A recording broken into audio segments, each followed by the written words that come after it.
College থেকে বাসায় ফেরার পথে আমরা 4 ফ্রেন্ড মানে আসার সময় মুমিন মণ্ডলের বাড়ির পাশে যখন আসছি, প্রায় 40-50 জন ছুরি, হাতুড় মানে চাকু এগুলা দিয়ে আমাদের উপরে অ্যাটাক করে।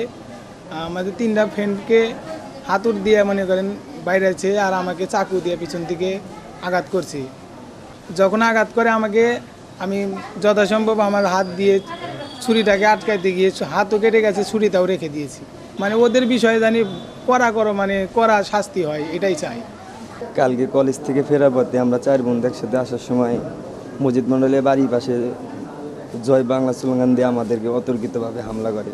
ছুরি, হাতুড়, আমাদের অনেক নানান ধরনের সরঞ্জাম দিয়ে আমাদেরকে অতর্কিতভাবে হামলা করে। আমরা 4টা বন্ধু তখনই আহত হয়ে সিরাজগঞ্জ সদর হসপিটালে ভর্তি হই। আমারে দৌড়ে আওয়ামী লীগের পোলাবান, চেয়ারম্যানে পোলাবান আমারে মারধর করেছে। আমি দৌড় দিয়ে ভ্যানু উঠছিলাম, আমার এখান থেকে টেনে নেমে বাদাম দিয়ে বাইরেছে, মাথায় হাতে বাড়ি দিছে, হাত কেটে গেছে।